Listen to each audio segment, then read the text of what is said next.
खोल पे देखो तो एकदम खुलेआम वो लोग पूरे धमकी दे रहे हैं, ताकत देख लो पीले गमछे की, ताकत देख लो पीले गमछे की। हमारे लिए कौन से गमछे पे हम डर रहे, कौन से गमछे के लिए हम अपनी स्थान रख के, कौन सा गमछा हमारा न्याय करेगा? उन लोगों का तो पीला गमछा कर रहा है, हमारा कौन सा गमछा न्याय करेगा? मनीष सिंह हत्याकांड, एक हत्या, एक महिला, एक भीड़ और अनगिनत सवाल। 26 अप्रैल 2026 की रात वाराणसी के घमहापुर भरथरा गांव में रात सामान्य थी। लोग अपने घरों में थे। खेतों से लौटे किसान खाना खा रहे थे। लेकिन रात करीब 10 बजे ऐसा कुछ हुआ जिसने पूरे इलाके को हिला दिया। कुछ ही देर में एक युवक मनीष सिंह दर्जनों लोगों की भीड़ के बीच घिर गया। फिर जो हुआ वह सिर्फ हत्या नहीं थी, बल्कि एक ऐसा घटनाक्रम था जिसने आज एक महीने बाद भी दर्जनों सवालों को जन्म दे रखा है। और सबसे बड़ा सवाल, क्या मनीष सिंह की हत्या की असली वजह अब तक सामने आई है? कहानी की शुरुआत एक महिला से होती है। इस पूरे मामले की जड़ में जिस महिला का नाम सबसे ज्यादा सामने आया वह है बिंदु देवी।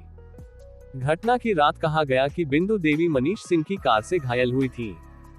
उसी चोट की इसी एक्सीडेंट खबर जंगल की आग की तरह फैली। गांव में आक्रोश बढ़ा, लोग जुटने लगे और देखते ही देखते भीड़ उग्र हो गई। लेकिन यहाँ से कहानी रहस्यमय हो जाती है, क्योंकि जिस महिला की चोट को आधार बनाकर इतना बड़ा हंगामा हुआ, उसी महिला से आज तक पुलिस की औपचारिक पूछताछ नहीं होने की चर्चा है। यही नहीं, स्थानीय लोगों के अनुसार बिंदु देवी प्रजापति जिस निजी अस्पताल में गई थी, वहां का सीसीटीवी फुटेज मौजूद है। बताया जाता है कि फुटेज में वह अपने पैरों पर सामान्य रूप से चलती हुई दिखाई देती है। यदि यह सच है तो सवाल उठता है, क्या चोट वास्तव में उतनी गंभीर थी जितनी बताई गई? और अगर नहीं थी, तो फिर भीड़ इतनी उग्र क्यों हुई? 45 मिनट की भयावह रात। प्रत्यक्षदर्शियों और स्थानीय चर्चाओं के अनुसार मनीष सिंह को लगभग 45 मिनट तक भीड़ ने घेर कर पीटा। सोचिए, 45 मिनट। यह कोई अचानक हुई झड़प नहीं थी। यह कोई 2 या 5 मिनट का गुस्सा नहीं था। यह लगभग 1 घंटे तक चलने वाली हिंसा थी। सवाल है, इन 45 मिनटों में आखिर कौन लोग मौजूद थे? किसने रोकने की कोशिश की? किसने उकसाया? किसने वीडियो बनाया? और सबसे महत्वपूर्ण, उस दौरान बिंदु देवी प्रजापति कहां थी? क्या वह मौके पर थी? क्या उन्हें अस्पताल भेज दिया गया था? अगर भेज दिया गया था तो कितने बजे? उनकी हालत क्या थी? आज तक इन सवालों के स्पष्ट जवाब सार्वजनिक रूप से सामने नहीं आए हैं।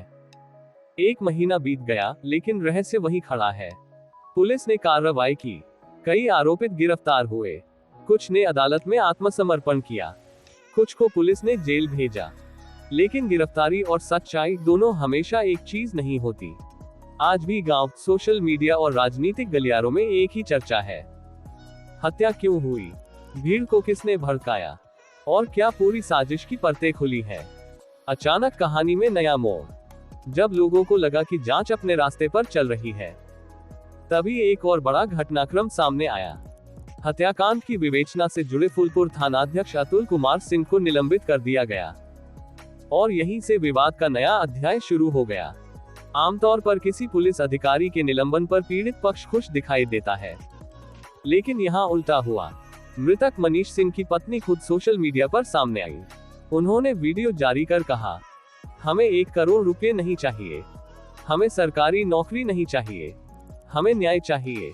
उन्होंने ये भी सवाल उठाया कि आरोपितों के अवैध निर्माणों पर नोटिस तो चस्पा कर दिए गए, लेकिन अब तक कार्रवाई क्यों नहीं हुई?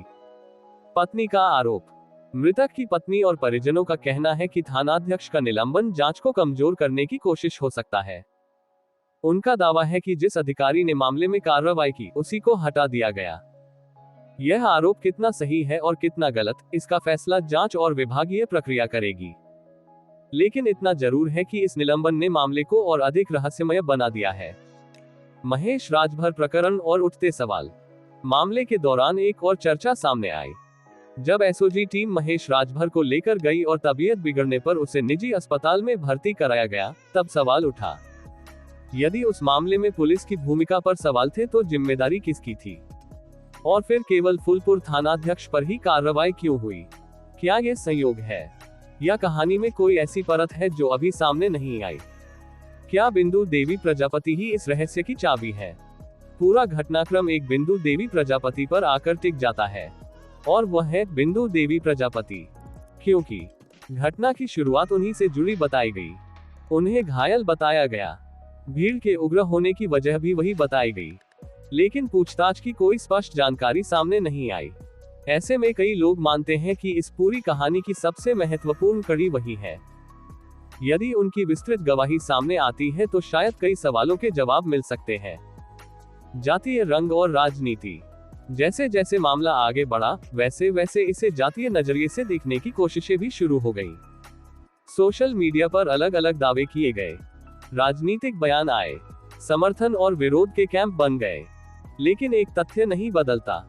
मनीष सिंह की मौत हुई है, और किसी भी न्याय व्यवस्था का पहला उद्देश्य होना चाहिए कि हत्या की पूरी सच्चाई सामने आए, चाहे वह किसी भी जाति, वर्ग या समुदाय के खिलाफ क्यों न जाए। अब 29 मई का इंतजार। मृतक की पत्नी ने चेतावनी दी है कि यदि न्याय नहीं मिला तो वह 29 मई को जिला मुख्यालय पर भूख हड़ताल पर बैठेगी। ये सिर्फ एक आंदोलन नहीं होगा, यह उस परिवार की आखिरी पुकार होगी जो कह रहा है, हमें मुआवजा नहीं चाहिए, हमें सच चाहिए। और आखिर में सबसे बड़ा सवाल, 26 अप्रैल की रात, क्या वास्तव में एक घायल महिला के सम्मान की रक्षा के नाम पर भीड़ इकट्ठी हुई थी, या फिर उस रात गांव की अंधेरी गलियों में कोई पुरानी रंजिश, कोई छुपा हुआ विवाद, कोई ऐसी चिंगारी सुलग रही थी जिसे आज तक किसी ने पूरी तरह उजागर नहीं किया।